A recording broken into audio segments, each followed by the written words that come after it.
And, and we're going to begin. Okay, so this week's Torah portion is largely taken up by a single narrative, a saga. The Jews have been taken out of Egypt. God says, you're going to get a Torah, and I'm going to take you to the promised land, and you're going to become a people, and this is the land that I gave to Abraham and Sarah, and you've been slaves all these centuries, and now everything's going to be good. And he says, God says, listen, you saw me whack the Egyptians. I'm feeding you on manna. Obviously, you're not people who are sitting and wondering, is there a God in the world? So don't worry, you're going to get the land. It's gonna be fine. This week's Torah portion, God tells Moses, because people are people, and even if they're living on manna every day, they go to bed at night and say it's going to be there tomorrow morning. Because you're human, you want to have. I mean, just that's as an example, you'd like to have food in the pantry at night for you. You're going to need it in the morning, and have to rely on miracles. Another thing is they're wondering how good is that land, and are we going to be able to conquer it? So Moses, God gives Moses permission to send scouts, and he chooses people of character. They go on this mission. There's 12 scouts. When they come back, 10 of them say, two of them say, oh, this land is great. 10 of them say, we're walking into a trap. We won't make it. And the Jews say, well, we don't want to go to Israel. And God says, okay, you won't. So it says this generation is going to die out. And that's why we ended up 40 years in the desert. It wasn't because of lack of GPS. It's that the design was that this generation has to die out. So it's a tragic story. It's a story. It's a very human story. That human beings are human beings, even if they're sitting in the middle of miracles, they still have human fears and anxieties. But I want to look today at some of the seeming wrinkles in the story to get a little bit of a deeper insight into what really went wrong, so we can learn for ourselves. So let's take a look at text 1a on 170. Here's the language. The Torah portion began saying that Moses chose the heads of the tribes, there's 12 tribes, 12 people of great character, and they're going to go to represent, be scouts. And the language is Moses sent them from the wilderness of Paran at God's instruction. They were all men, heads of the children of Israel. So why does it have to emphasize men? Was men is distinct from women. We know he said the names. In Hebrew, you can say, you can see if you're talking about someone, if you write, someone, I'm giving this to someone, you can tell from the someone how you say someone, whether it's male or female. That's the male. It's built into the language, not like in English. So we knew they're men. As a matter of fact, it said their name, son of, right? So we got it. The gender's clear. So why do they say, why does the Torah say we're all men? So they're all men. Look at text 1b. Rashi says it means like developed, it means evolved, it means full body. When the Torah employs the word men, it means that they had prestige. They were people of character. In other words, they took up space in a positive way, meaning that at that point in time, the scouts were morally upright. So we know this. The story is again that 10 of them are really not good, and they're called evil because of what they did to undermine Jewish confidence in taking the land. But at this point, when we open the Torah portion, they're people of moral character. So you can say it seems like okay, something went wrong between the time they were chosen and maybe something when they got to the land, they got scared. Something upset them. Whatever it was, they were not the same people who came back. The people who left were not morally the same people who came back. There's a problem with that though, because if you look at text 2a, before they left, Before this, after he chose, as Moses was choosing them, it says these are the names of the men Moses sent to scout the land. Takes it says it delineates all 12. One of them was named Hoshea, the son of Nun, and Moses gave him, added a letter to his name. So he called, these are the names of the men that Moses sent to scout the land. Moses called Hoshea, the son of Nun, Joshua, Yehoshua. So the Torah says, okay, leader of this tribe, that's the name. Leader of that tribe, that's the name. Leader of the tribe of Ephraim is this guy, Hoshea, son of Nun. And Moses changed his name. Well, first of all, cool. But what does that have to do with this? So Rashi there, the primary commentary on the Torah, says, what does that mean? Because if you look at the word Yehoshua, the new name denotes something. Moses called Yehoshua Yehoshua, meaning he prayed for Joshua. And the word Joshua means, may you be saved. May God save you from the counsel of the spies.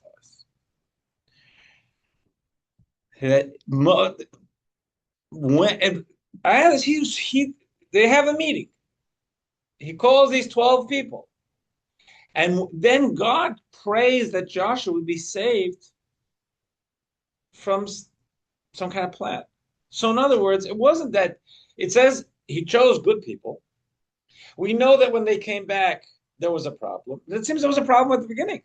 He chose them, and shortly afterwards, he prayed that Joshua be loyal to the mission, which means he saw that they were disloyal to the mission.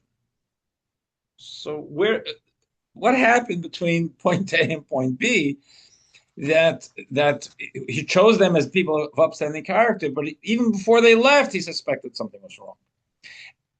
To add to that, oh, one second. I neglected to do they were all men. Sorry for everybody online. And denotes people of prestige. And these are the names Moses sent to scout the land of Shea ben Nun, is Yeshua, and he was praying for Joshua. I'll keep on track with this. Text 3a. When the Jews, the spies come back, it doesn't say from coming back from scouting the land. It doesn't say they came back. It says they went. In other words, they had traveled, and now they came to Moses and Aaron, which means they returned to all the congregation of the children of Israel. Back to the primary commentary on the Torah, why is that roundabout language? Just say, okay, so they returned, and this is what happened. Why does it say they went and came? Why does Torah say they went? We know they went. He says there it was to compare their departure to their arrival. As they arrived with wicked counsel, so did they depart with wicked counsel. They went, it says, with wicked counsel. So they were chosen as people of character. Then we say there was the Rashi we did in 2b. Oops, one second. In 2b, it says, it doesn't say wicked counsel, it says counsel of the spies. And then it says that they departed with wicked counsel. So, first of all, we said there were people of great character. What's the deal with when did it become wicked? When did they become problematic that that Moses has to pray for Joshua to be safe, morally safe? And when did it become wicked? So the Rabbi analyzed this and said, noticed, you look in the language of the Torah, it doesn't use the term spies, at least not initially. It uses what we call scouts. It's a language we would use in Hebrew today like a tourist. And actually in Hebrew, it's tour, like a tourist. So they were going somewhere. They were sent on a mission, and they somehow there was a transition, let's say, from scout to spy. What's the difference between a scout and a spy? Let's say if Malk and I want to buy a beach house in Long Beach Island, which is not even close to my thoughts, but sometimes I just know someone who's doing that. Okay. Let's say she says, take a drive down. Just what's the neighborhood like? I'm not a spy. I'm just checking out the neighborhood. Maybe I'll walk into the store, whatever. Just say I'm looking to buy. A spy would mean there's something covert. It means I'm not obviously hiding something. Maybe I'm looking for vulnerabilities. I don't ever want to be a spy. I don't mind checking out areas, but I don't. A spy means that there's something. Maybe if it's not nefarious. Maybe I'm working for the Mossad. But the point is, I am not being upfront with the people I am with, that who I'm visiting, and probably looking for some type of vulnerabilities. And the language, we've seen that language before. When Joseph sees his 10 brothers, he's this viceroy of Egypt, and his brothers come down looking for food, and they sold him into slavery, and it's decades later, and they don't recognize him. He recognizes them, the whole drama of Joseph and his brothers, and he is he's trying to manipulate them, play with them, so to speak, to see if they feel badly for what they did. And he's capitalizing the fact that they don't know who he is. So he accuses them of being spies. And in text 4, he said to them, this is from Genesis. He said, this is Joseph talking to his brothers, you are spies. You have come to see the nakedness of the land. Nakedness of the land in Hebrew means the vulnerability of the land. He's trying to put them in a tough position, but he calls them spies. What is a spy? Text 5. We all know what a spy is. We've seen the movies. People who commit espionage sustain double lives. He or she initiates a clandestine second identity. From that time on, a separation must be maintained within the person's secret spy identity, with its clandestine activities, and the non-spy public self. The covert activities inescapably exert a powerful influence on the person's overt life. In other words, they're hiding it, but it's really impossible for one person to lead two lives without spilling over into each. They necessitate ongoing efforts at concealment, compartmentalization, deception of those not witting of the espionage, which includes almost everyone in the spy's life. So it's very internally stressful to be a spy because it's all about deception. And deception means you got to keep remembering the lie you said, right? It's so much easier to just be honest. What? Right. Right. But it's I'm saying it's an internal stress, and keeping up the lie is that way. And in a way, what this doctor who analyzes the pathologies of espionage means it spills over into their home life. Let's say their spouse knows they're a spy, but they're used to faking. It's not an easy life, and it's going to The bottom line is yeah, they don't want to separate their own feelings right, to the other things. yeah, There are moments in your life you have to separate your feelings from whatever you have to do. yeah. If you don't know how to separate, or you are cook, You're saying that as a doctor. I'm saying for personal Yeah, experience. yeah, I get it. I get it. Yeah, I get it. I actually, yeah, I hear this from physicians also. Yeah. So here, the language actually of Joseph's brothers was in text 6. What they said is, "We're not spies." Why was that why was that an accusation? They said to him, "No, my master." In text 6, on 174, your servants came to buy food. We're all sons of one man. We are honest. Your servants are not spies. In other words, a spy is an accusation to that there's dishonesty going on. Now, again, if it's for the U.S. is spying on Iran to I get that's part of the business, but it's a sometimes a necessary dishonest business. So when it came here, when Moses sent them, he did not send them as spies. The language is send forth men for yourself, and they shall scout the land of Canaan. They were checking it out. The language is almost like tourist. What does that mean? Moses is saying, listen, If God says we're gonna be successful, we're gonna be successful. You can't question that.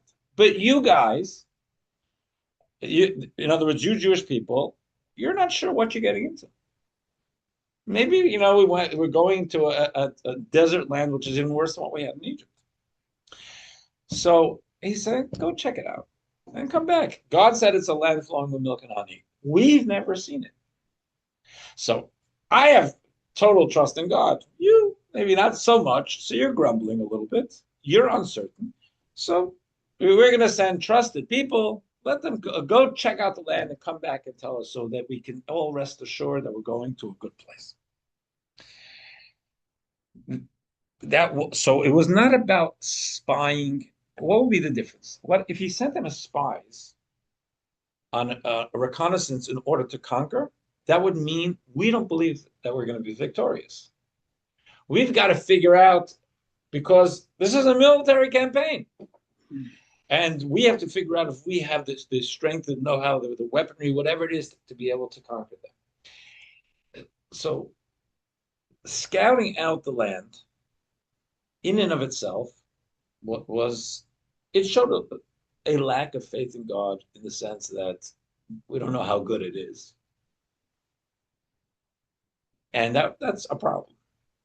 A bigger problem is saying we don't trust that God's going to give us the land. We don't believe that indeed we're going to be able to conquer it. So that was a greater repudiation of God's promise to them, which is where everything went haywire. Can I say something? Sure. And there is another part. Yeah. Statistically speaking, Yeah. you take the 12 individuals who represent the community, supposed to be the best. Yeah.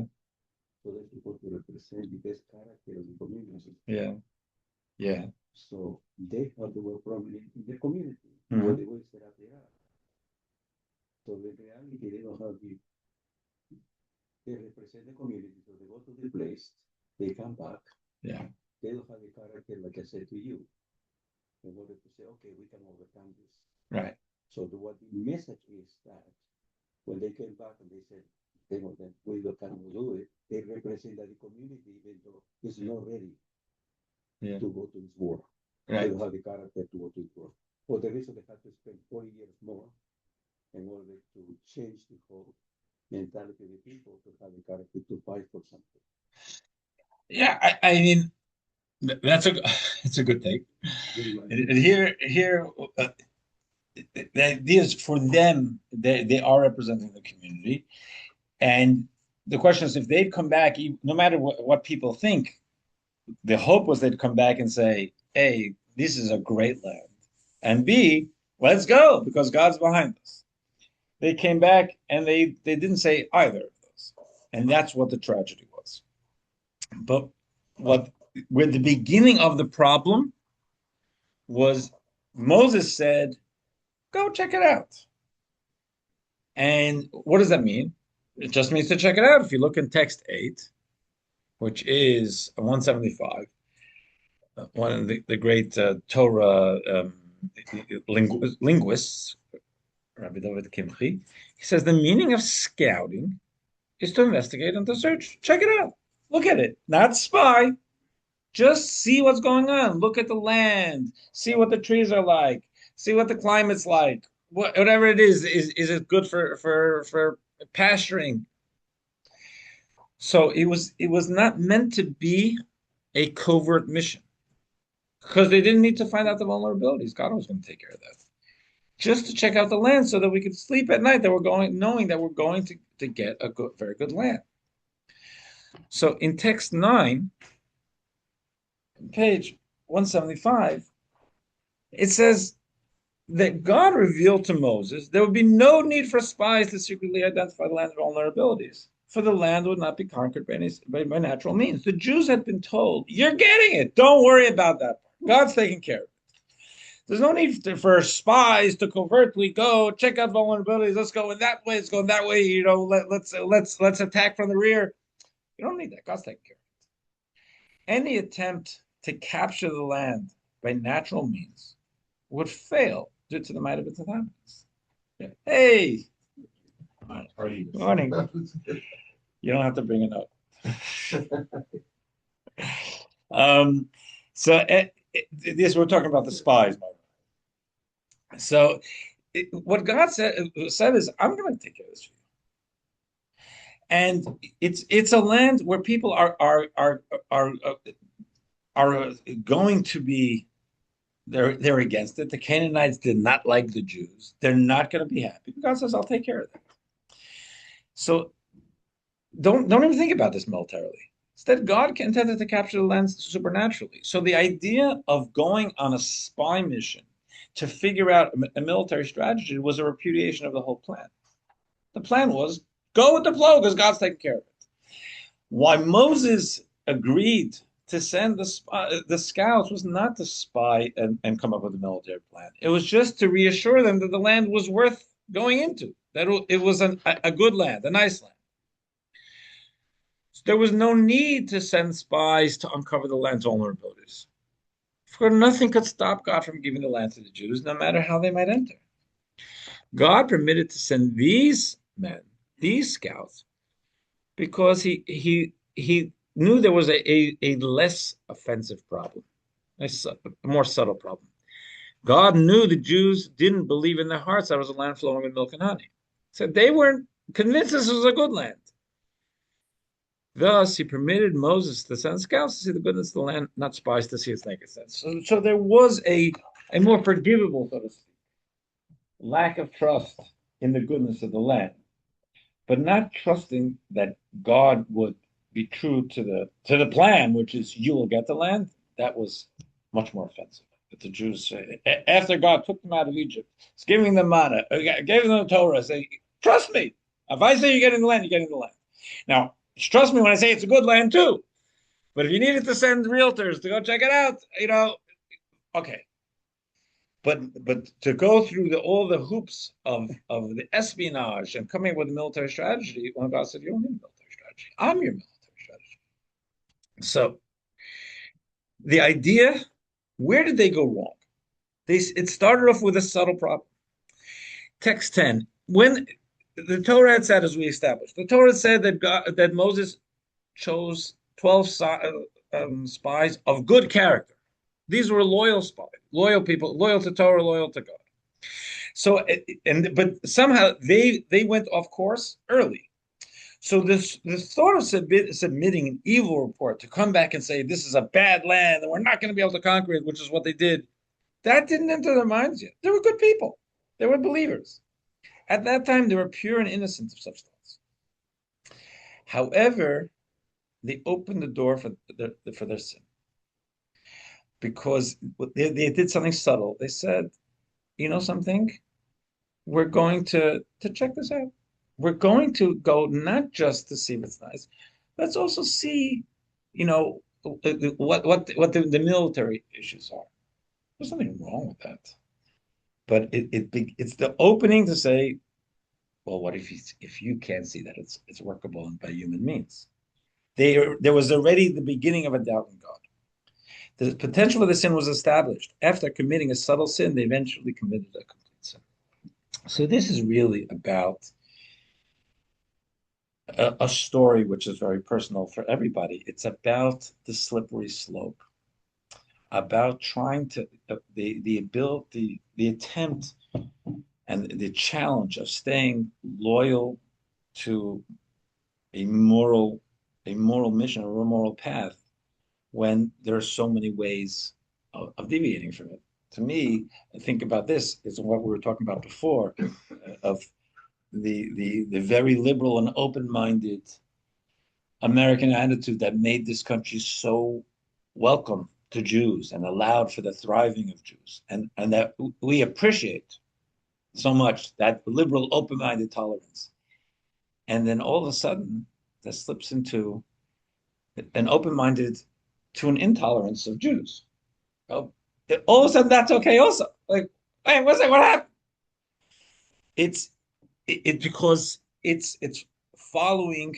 It's not staying true, plugged in to a firm, and I would say a divine based code of of of tolerance and the purpose of tolerance and the beauty of tolerance, but keeping within a moral code, to become tolerant of in this country of you said this or you or Roberta said that this Adam, whatever his name is openly anti-Jewish. How can you be tolerant of that? That's not you're supporting intolerance. But I have no doubt that it's coming from a very liberal. We're going to accept. Yeah, we're going to accept this, even though you're bringing poison into our body politic, and it doesn't come from a Nazi KKK mindset. It comes from a very liberal, care for the vulnerable mindset. So care for the vulnerable. Now, so we're going to elect someone who's going after to persecute the vulnerable, meaning us. Yeah. My question is, Yeah, with this tolerance that we've had over the years, not just now, yeah. how many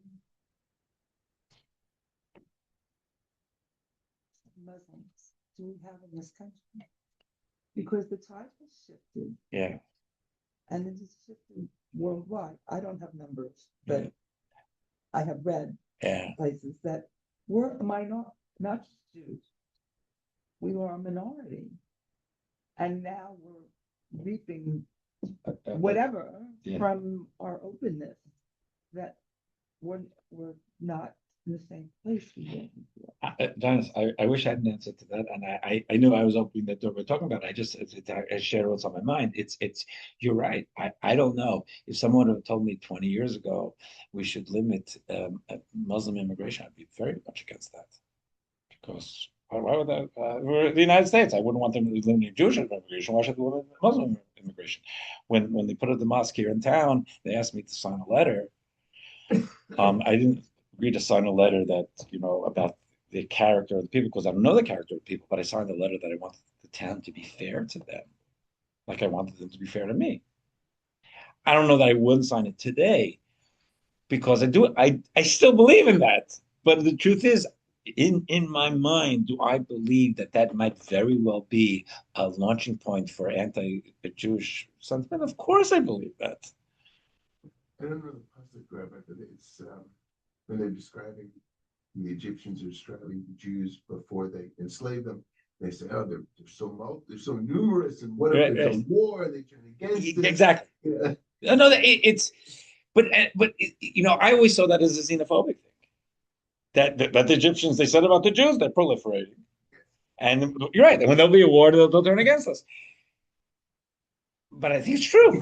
That's a problem because also numerically, because I don't I'm not I'm watching like everybody else. But I don't have the facility. Probably a little too old for understanding some of this also, but and my head is elsewhere. But like I wonder, like why can't we do better online? Apparently, the hatred is overwhelming. My kids tell me, that like Instagram and the TikToks on we're outnumbered tremendously.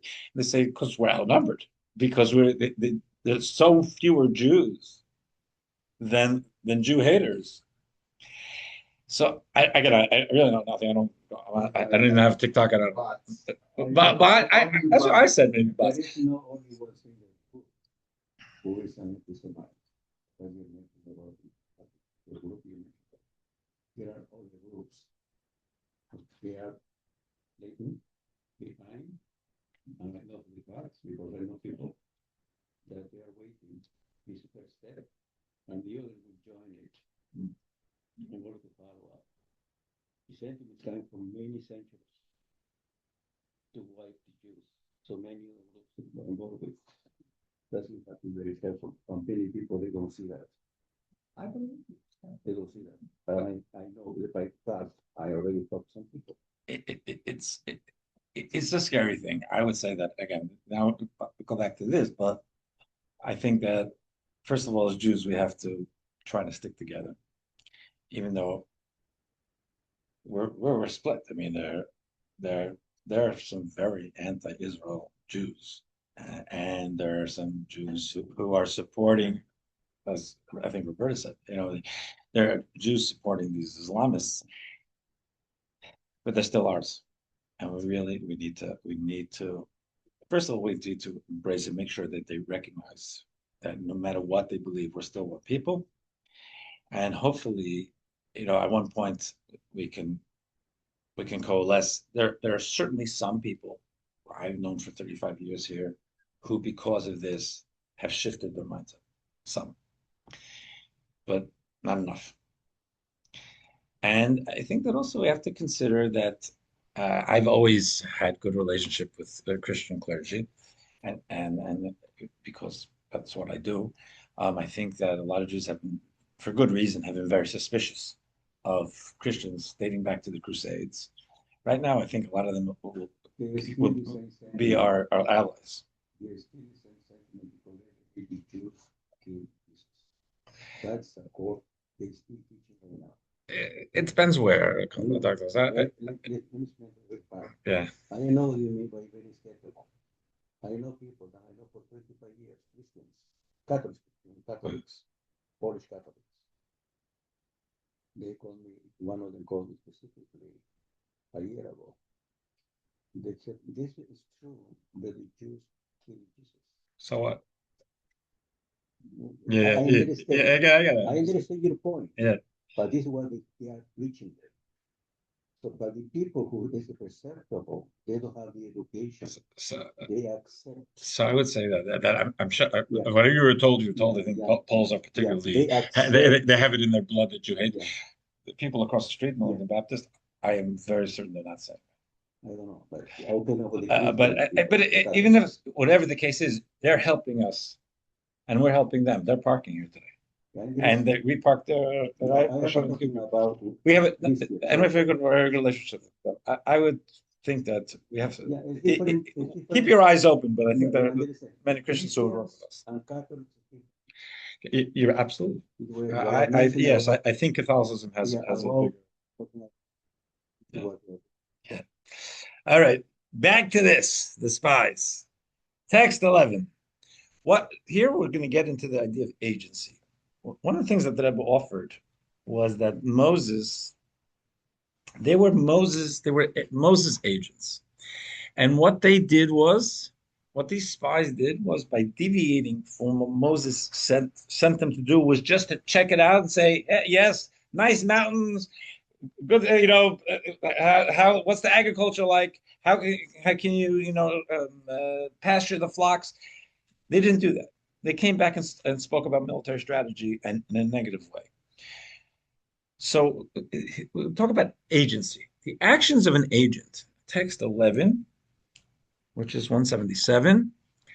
The actions of an agent who deviates from the sender's instructions, according to Jewish law, have no validity.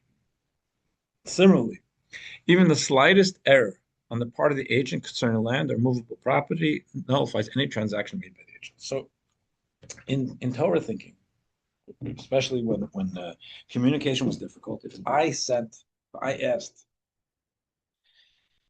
Dr. Carlos to travel to Peru to buy a piece of property for me, and I empowered him, I gave him a document of that, and I gave him exactly the instructions, he could sign for me, and as though it has my signature. But if I said to Dr. Carlos, I specifically want something on the coast, and there he looks, he says, I don't like the stuff on the coast. I felt what I did was I found a spot in the city, then I have no responsibility for it, because he didn't follow the directions. They didn't follow Moses' directions. And that has legal and spiritual implications. And as the Medrash tells us, 12a at the bottom of 177, every known Torah source related to agency, to the idea of a mission, states that agents are just like their sender. But they're only like their sender if they follow the instructions. So what does that mean? Let's take 179. Look at text 13. Moses he did not want a deceptive mission. Sometimes you have to be deceptive. And Moses did. Other times in the Torah, we do find that he sent agents to be like spies, in the sense like we spoke about with the leading double lives. But Moses was a person of truth. Moses' key attribute was truth. As is taught in truth, that is Moses. The Medrash says that Moses represents, when it says truth in the Torah, sometimes it's referring to Moses. It's therefore impossible to be an agent of Moses, to be just like him, which means to be true like one sender, if one deviates even slightly from the attribute of truth.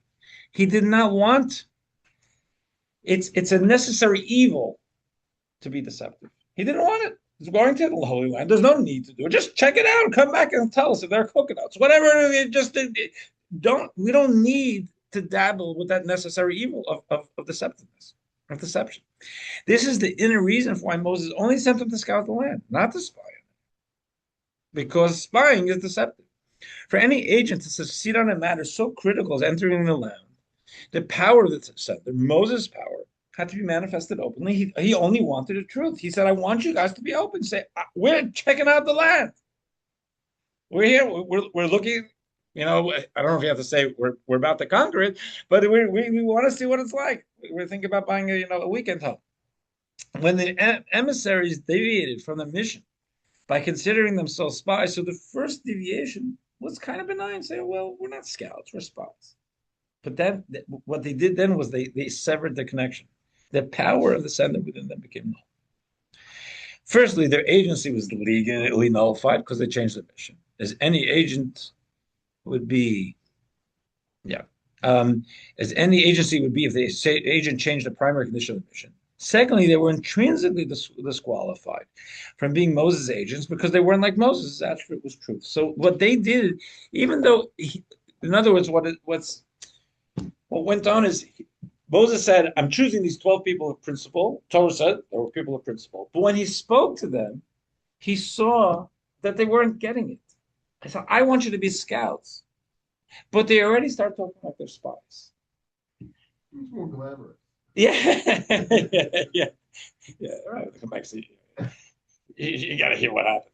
Right. So but that itself, even though that wasn't destructive to the mission, and such a rejection of God, it was wrong. They were off. So that's why he prayed for Joshua right away. He said, not because they were doing something evil, but the counsel of the spies, the idea that they're talking like spies, he prayed for Joshua to recognize the difference between a scout and a spy. To see, don't get into the trap of the deception and then trying to find out their vulnerabilities. Just check out the land, come back and tell everybody what it's like. That's all. So they have another agenda. And moreover, here the point is that sometimes it can be something we see as like a relatively minor deviation, and it opens the door to greater deviations. Yeah. Is it possible it wasn't nefarious, that it was just like scope creep in a project where it starts this and then they add on this and this, and next thing you know, it's. I think that's what they're saying. That it was in a way kind of it started innocently. So the problem is when you reverse well, you work with the material you have. Mhm. Okay, that's the problem. The material you have sometimes the group you represent the best, but they are not fully committed to your thinking. The example, he told me to buy a land in Peru in the coast, and I bought something which didn't belong to the coast. So it was not working his best interest. Okay, I sabotage. Okay, that's what happened right now in the group of political Israel is going on right now. And the other thing is happening is to trust people who are not belong to your people. That's another problem. It's creep, like you say. But the problem scope, but the problem is a creep. Yeah, a creep has the scope creep. Yeah, but the idea is what I meant is that it's incremental and it feels benign. If you go back to the other thing, if American society had said we welcome people of any religion, including Muslims, but we don't welcome intolerance. And if built into your religion is intolerance of people of any other specific religion, then we're not so, then we have to rethink our openness. We're open to openness. We're open to everyone living together.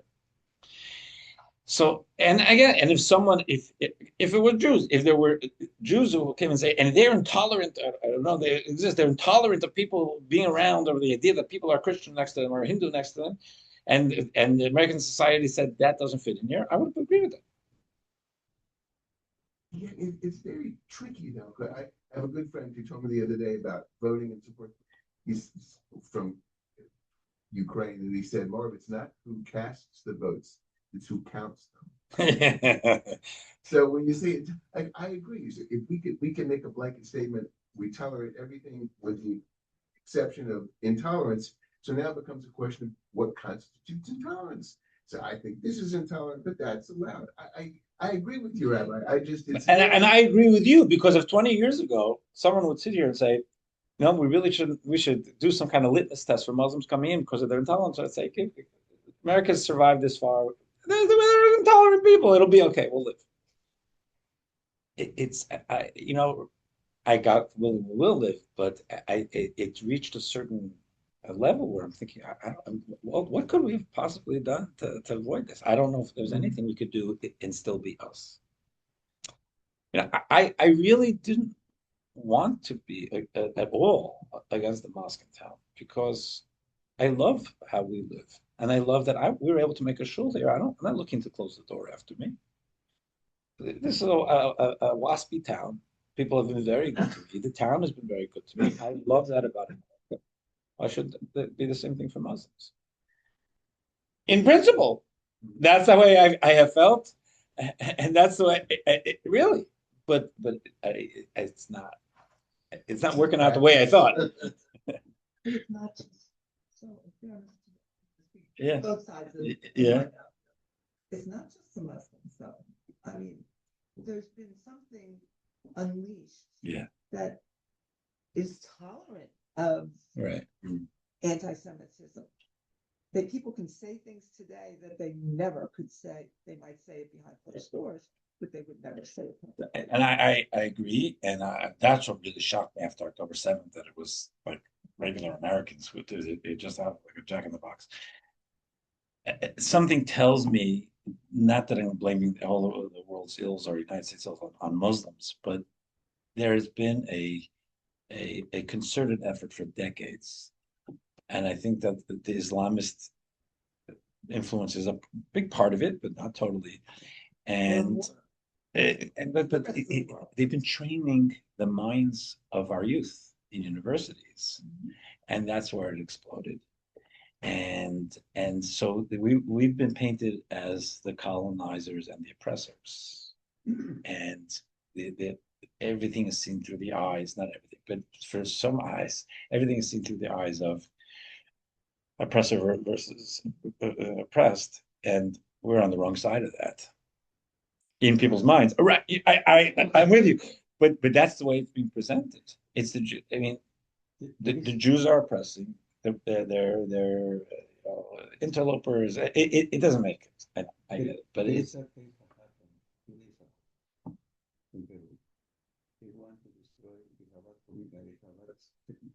in Peru.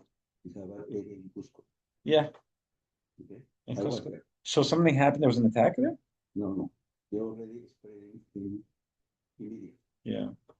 There is a fellow on Shabbat went to the place. On Shabbat. Shabbat. Yeah. Went to the temple. Yeah. With camera and everything, without informing himself. He wants to go, and he wants to go. He wants to go. Yeah. And apparently they attend him to pay attention. They want to say some food, and they ask him, please, shut off your camera. He did. About the mic. He said he forgot, and then he did. And he was feeling that, to put it away. They don't like him. He was feeling no welcome. So finally, the rabbi came over to talk to him. He made a mention with the rabbi. The person who represented come over, and he asked, you're welcome on everything, whatever you can do, but you can never compile this kind of, The recording. Recording anything. Simple. So he felt he was feeling rejected. That from other people comes from other lands, and they want to impose their custom to our community. About the Jews. Yes, it's the red flag. Okay. So finally, the main person the rabbi, called him and explained to him, and he just locally, he already opened his mind. The recorder was came out, and he said, well, we are not here to change any kind of cost for anybody. We don't come here to convert anybody to Judaism. The only thing we are here in order to accept our people who just come from different places to know this community place because it's a service. To provide for our people as they come to Yes, school. we are representing your culture, we just respect everything, but we have to work on everything. But this is what we do here, so you can work to it, sit down with us and everything, it's no problem with us. So, given that you mentioned the waiting test, what you do, This is offensive. you do many other things. I can see why people are scared. Let me see. This is the way. I get it. It's terrible. Now, and then he said, well, this is happening at the end. I feel a little comfortable what you are talking about. But you follow the comments. The comments is still against the Jews.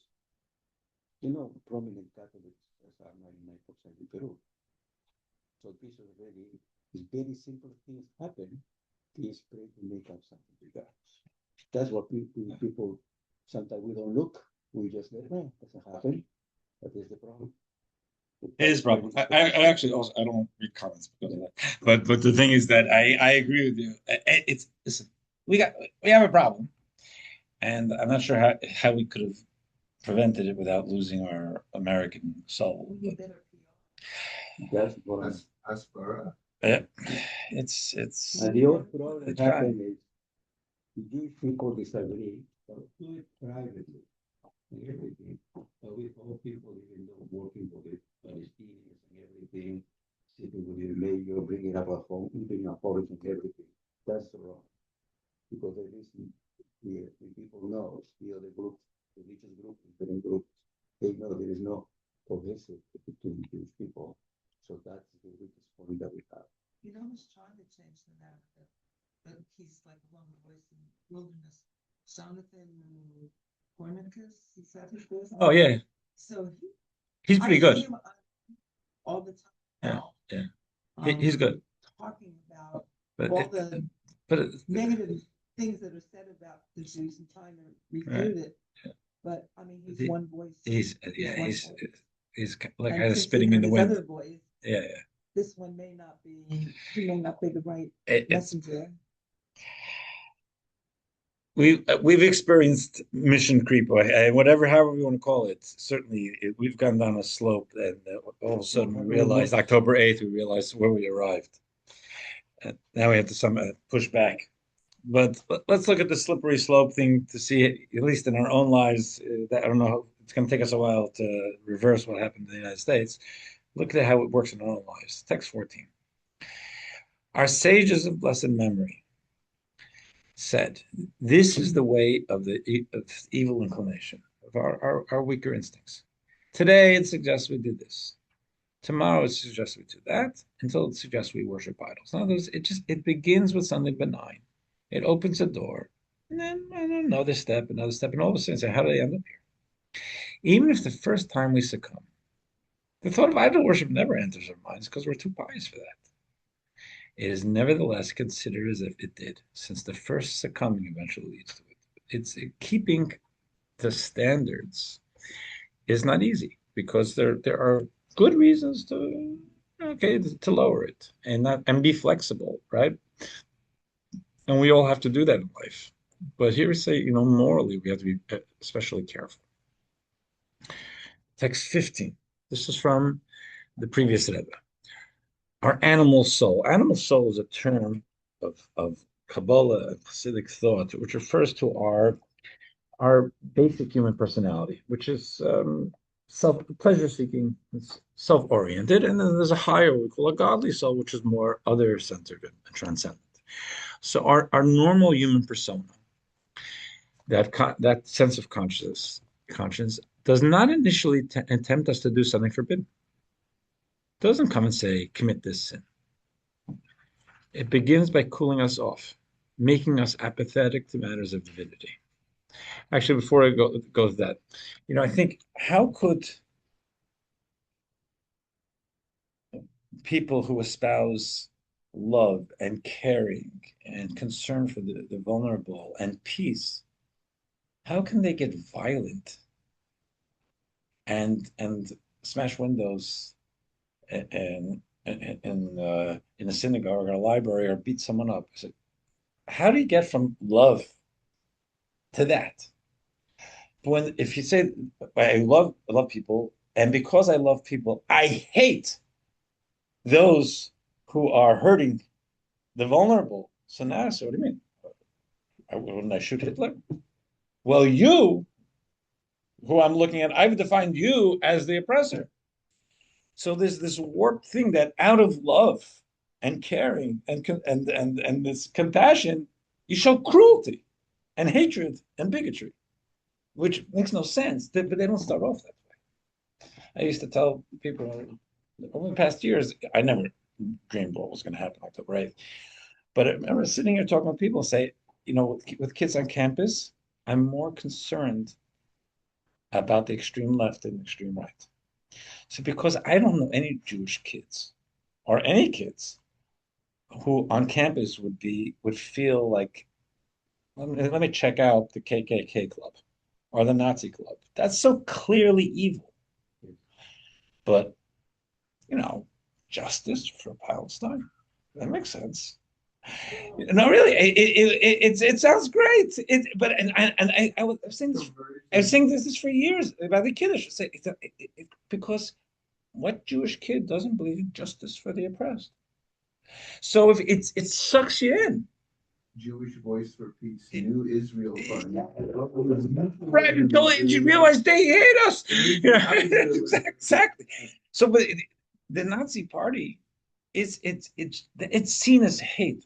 What's the good 18-year-old, whether they're Jewish or not? You're young, you're liberal, you want to see the world of peace. Somewhere you don't want to be. Go get anywhere near the Nazi Party, the KKK. But for this to protect the vulnerable, it's like puppies, and now what are we going to do? So the fact that protect the vulnerable is projecting Jews as the oppressor of the vulnerable. So all of a sudden, it's you didn't do anything wrong, but it starts now. Now you can start doing crazy stuff and start breaking windows and hurting people and blocking kids from going to class. But it's part of the way we're talking right now. Yeah. Is the lack of education for the individuals. The no education with schooling anybody. One of the problems that I'm about to mention is Palestine after the Second World War was created by Jewish. Yeah. The state of Palestine for the Jews. Yeah. That was the origin. So that's the right word, and everything was using a period of time for Roman time to change the word. So it's going to check the word, the name, in order to destroy, erase Israel, Jerusalem from the place of the history. So now is how the media change everything. It start a little bit like a little flame and it started spreading negative things.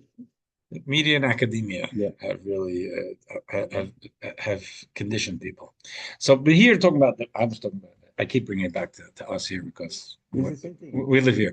But here we're talking about just a normal person. Say you don't say, "Oh, I'm going to go do this terrible thing," because by cooling us off, making us apathetic to matters of divinity, tells us what we're doing is good because you're preserving your health, and because it is God's will, etc. This is good. Everyone should do it. Afterward, it tells us this is the way of the world. The customs by which the world conducts itself is good. Everyone follows this custom. Why shouldn't you?